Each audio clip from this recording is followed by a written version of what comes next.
What's going on YouTube? Q back here again with another video for you. In today's video, I'm here with the 2020 Lexus RCF Track Edition. This is Lexus's muscle car, but made for the track. So this has the recipe to be a muscle car. Front engine, V8, 5-liter V8, got 472 horsepower, 395 pound-feet of torque, and is rear-wheel drive. And we got a lot going on with this car. So this car, a 2024, would cost you entry level $101,000. This one started off in 2020. This is the model year 2020. This was $96,000, but this one can be had today for the low price of just under $80,000. So if you're interested in this car, go check out cityofcars.com. I'll link it in the description below. This is for sale. So today is going to be a quickie. I'm gonna go around the car, talk about it briefly, and go on a quick drive on it. So before we jump into it, don't forget to like, comment, subscribe, hit that bell, browse my channel. Let's jump into it.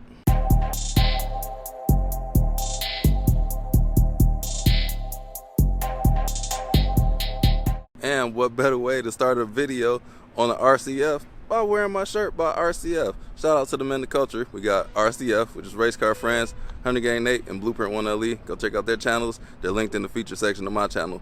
But let's get back to this RCF, the Track Edition. So looking at the RCF head on, this car is going to be noticeably different from your RC 250, 350, and your RCF. This is the Track Edition, so we got a lot of track bits to it. So what you talking about, Q? What do you see? Minus that front license plate bracket, ew. We got carbon fiber on the splitter down below. We got functional air vents here. This massive grille, which is like Lexus staple. We got a carbon fiber hood. Whole thing carbon fiber. It looks lovely in the sun. We got the vent to let the heat out from the engine. We got 19-inch wheels wrapped around them. Michelin Pilot Sport 4S's. So we're going to have our grip. The brakes, we'll get to that on the other side where the sun is hitting. The roof is carbon fiber. So this is the lightweight Track Edition to this car. So this is going to be about 120 pounds lighter than the RCF, the regular version. And you can see where all the money went into. It's lightweight savings here. Moving on to the back, got more aero in the rear bumper there. We got the carbon fiber wing on the back. But let's start down below where we got a carbon fiber diffuser down here. And then Lexus with their F-Series cars, the exhausts tend to be stacked on top of one another. And this looks to have a titanium exhaust tips on it. So they look bluish to the hue. So going back around, look at that spoiler in the sun. We got the F from the RC on there. It's glistening. Got its own pattern weaved in the carbon fiber. This car has a great looking stance. Looking at these 19-inch wheels. Got a polished lip on it. Black rims. Carbon ceramics. Huge rollers up in there. So this thing is meant for the track because these carbon ceramics on some cars cost 10 grand. So there's a stopping power. That's 10 of the 30 grand they're going to add to this price over the price of a regular RCF. And how you know these carbon ceramics? Look at your rotor. It's telling you right there. Duh.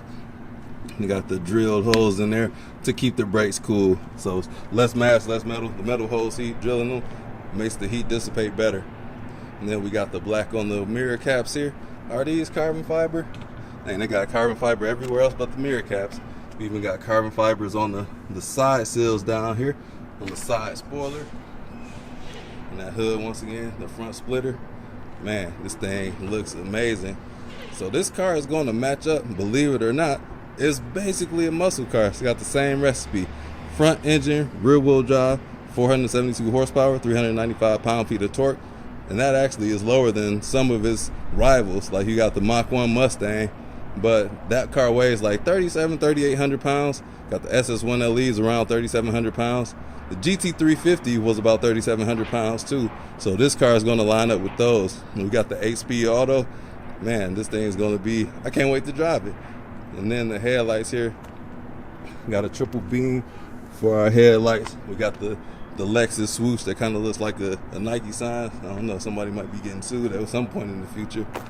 But yeah, this car is lovely looking. I find it attractive. A lot of people hate the grills, but I like Lexus's designs. Let's pop the hood real quick, see what it's looking like under there. The interior is beautiful, but we'll get to that in a second. And I hope this thing has struts, because a lot of cars be surprising me by not having struts. You know the Lexus gonna have the struts. Dang! What we got here is the manifolds. That's blue. That looks lovely. Then the whole hood. Dang, look at this. We got the forged carbon up here. This is beautiful. I'm not the type to do stuff under my hood because I never had my hood up. I ain't that type of guy. But this thing looks lovely. Goodness gracious. And then this is so clean.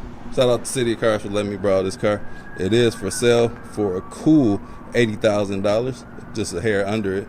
So this RCF, when new, this thing was $96,000 before options, and you could only option with like a couple things like floor mats and the triple headlight. So this looks to be fully loaded, and it only came in 3 colors. We got black, white, and gray, and there you go. Love the palette. Psych. A 2024 one of these is going to cost you a cool $101,000, so get you a discount here.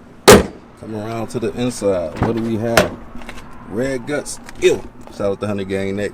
That's his saying. So we also got red everywhere. Everything in here is soft touch except for way down here, which you wouldn't touch. We got even leather right here on the part where you pull the door, and we got leather up in here, carbon fiber with red weaving in there. Memory seats, man, and these seats are extremely comfortable, extremely bolstered. Got the Alcantara inserts down the middle, and we got the harness where you can put the harness down. Got the F embossed in the seat. Everything is nice in here. Got the suede armrest. It's a ceiling suede. Feels like it. We even got leather on the cluster up here. That's very well padded. So coming into the back, we got to pull this handle behind the seat, and then the seat just slides up for you.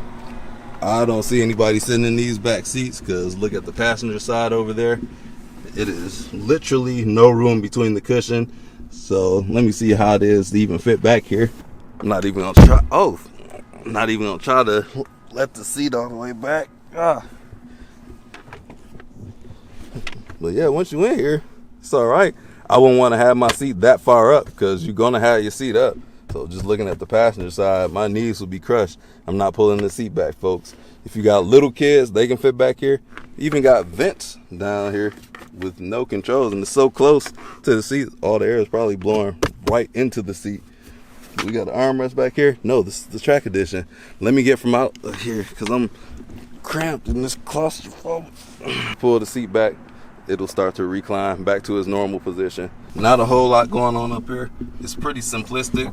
So we got the screen all the way back there. It's not touch screen. We have this pad down here that we have to use to get our controls. Our drive select modes here. Shifter, this is an automatic. We got our metal flappy pads right there, and then everything else in here is just nice. Actually, this feels kind of cheap right here, but it look, actually that's expensive. Why they cheap out around this part? Then we got the analog clock here, more carbon fiber on the dashboard right there, and this is just a lovely place to be. Even got the red on the steering wheel. All right, so let's get some exhaust clips because these Lexus V8s are nasty. So let's see what this sounds like real quick before you hit the road.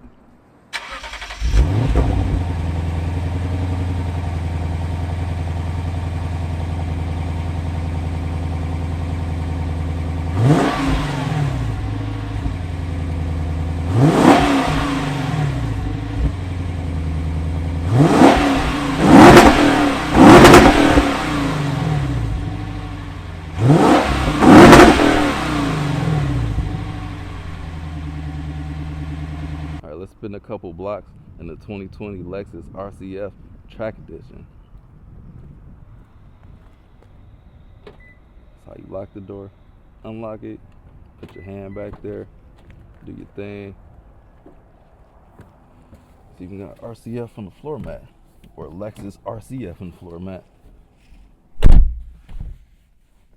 So coming up in here, we got this old school with the e-brake right here. I'd rather have a button up here than one of these, so I hit my foot every time I get in the car. I only sat in here like 3 times every time I hit this e-brake down there. Let's start it up.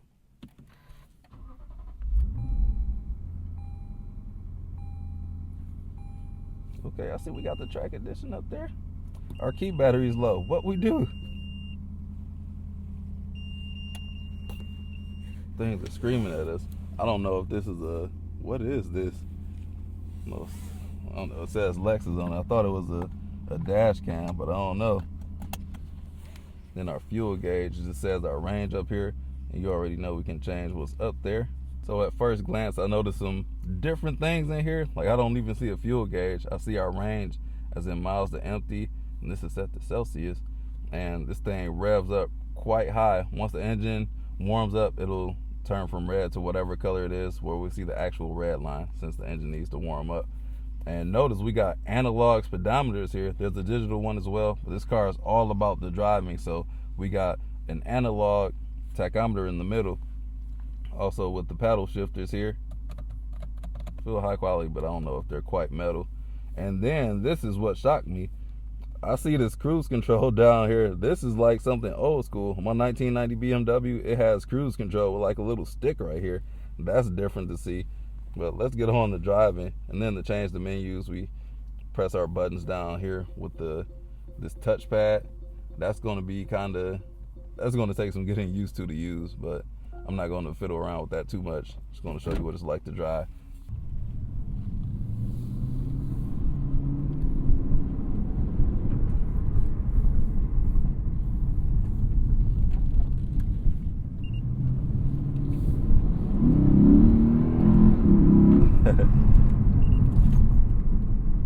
Need to get in sport mode. Man, this thing seems to want a tram line. It's got some girth on these tires here.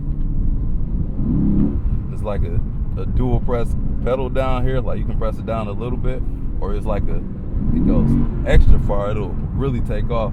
This turn signal is different. Like, you flick it and it goes back to the neutral position. That's different. And to turn it off, you got to go in the opposite direction.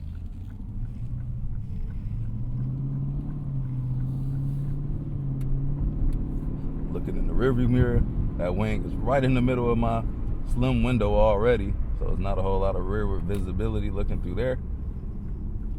See how it is to turn over my shoulder. It's what you would expect in the coupe. So yeah, let me get in the sport mode, because this regular driving mode is not hitting it for me. So I'm gonna put my gear or my sport mode over here. Gotta flick it twice. Gonna go to Sport Plus. Woo! Dang, take off. So just like round this curve. Oh, poor timing for the semi truck to be right here. Oh my God, another semi truck.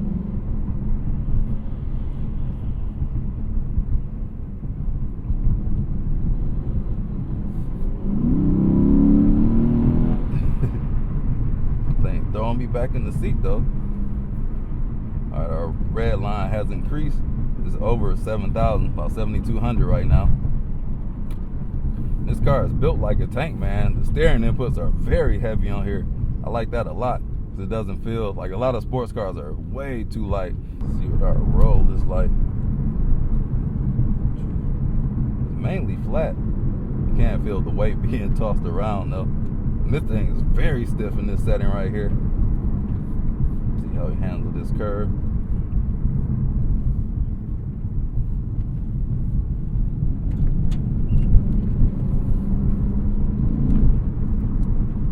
Handled it quite well. Uh-oh, car's slowing down for me. We must have some active drive modes on. Test out the turning radius real quick.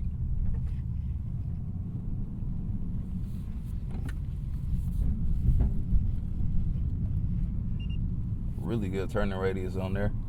So let's see how we do from standstill. Oh dang, sliding.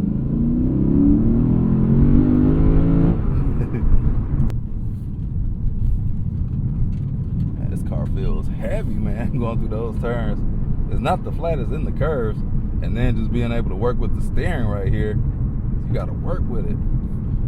But I love the way the car accelerates. It's naturally progressive in how it catches up with the speed. That V8 sounds great, man. This is one of the cars I really wish I could had with a manual, because Lexus and these V8s, these 5-liter V8s, these cars just beg for a manual swap. Or maybe that's just me. That's what I want. Like, I would love to have a GSF. Drive in eco mode for just a minute, see what that's like. See what the suspension is like. So I was able to ride over some bumps, and it wasn't bad at all. It's well dampened, but this car feels, all right, the steering lightened up a little bit in eco mode, actually a lot of it, all right. So this car can transform. It goes from beauty to beast.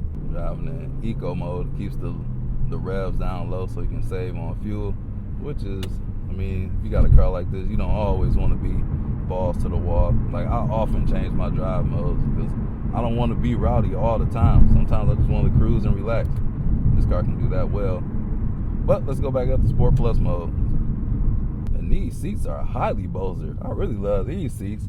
This is really meant for the track. Some cars say they track cars, but if your seats don't bolster like this, what are you even doing? Throttle response is instantaneous. Car's really firm in Sport Plus mode. Car tighten up a whole bunch in Sport Plus. I would love to see what this can do on the track, but as far as a daily car, I would need to change out the tires. These tires are extremely sticky. I hear a million rocks just clickety clanking the side of the car. Let's see what that merging onto the highway is like. Uh-oh, what are you doing? Man, trying to be great, Volvos want to cut you off. Me and Volvos be enemies in a lot of videos. Let's see what we handling like here.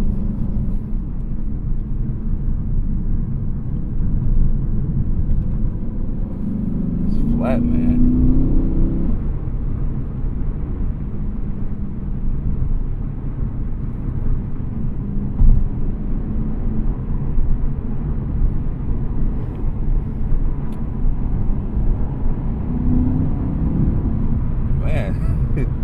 Doing the speed limit. Ooh. Car feels a lot slower than what it's going, but we are up to speed. Let's see what it's like to get upper to speed.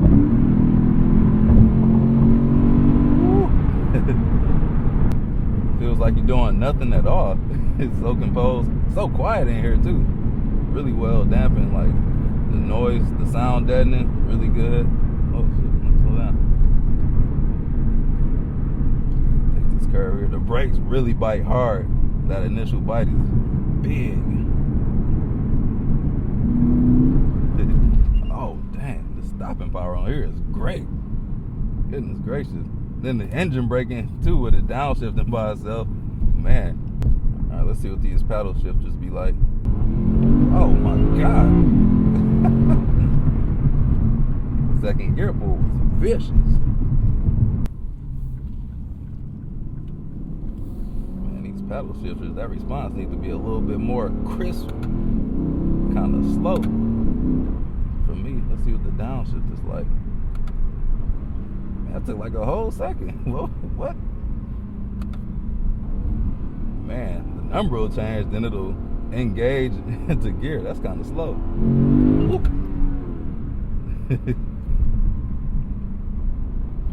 Try that 2 to 3 again. This second gear is amazing.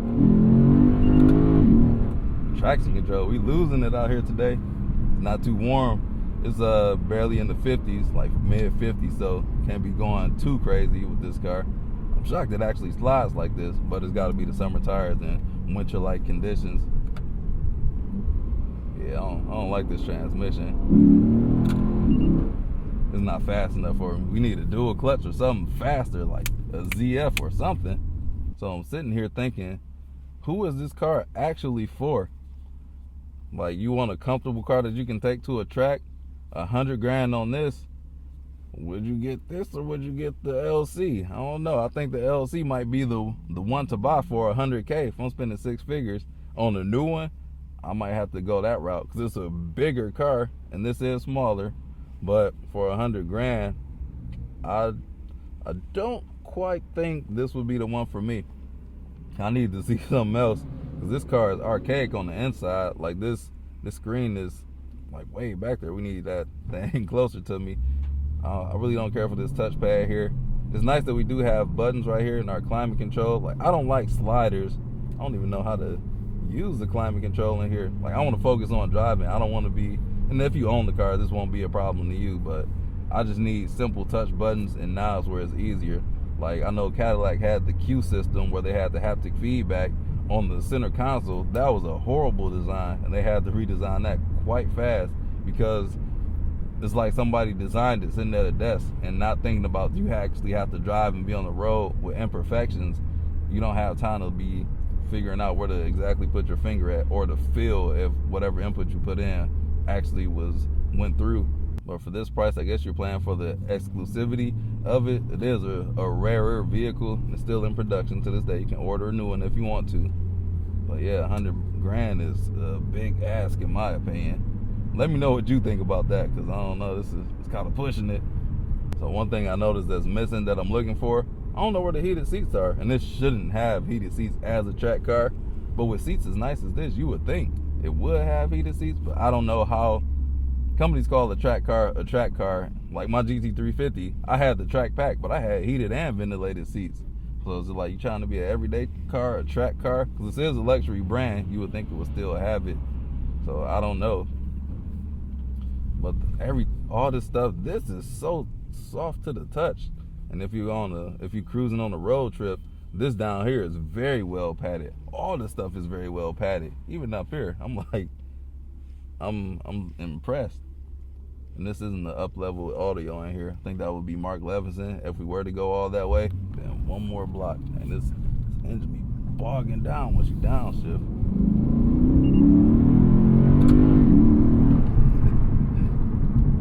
This V8 sounds great. Let's downshift one more time, and there's one last corner, so I can really see what the handling's like.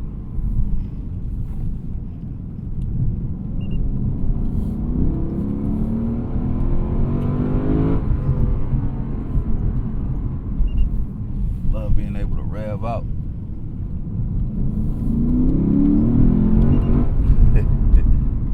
No idea what all that beeping is, but we are back to City of Cars, so that's going to be it for this driving portion of the review. See you on the outside. So I hope that you all enjoyed today's video. If you are interested, give a shout out to City of Cars. Check out the website. It'll be linked down in the description below. And wonderful car, man. Let me know what you think in the comment section down below. As always, don't forget to like, comment, subscribe, hit the bell, browse the channel, and I'll catch you all in the next video. Peace out.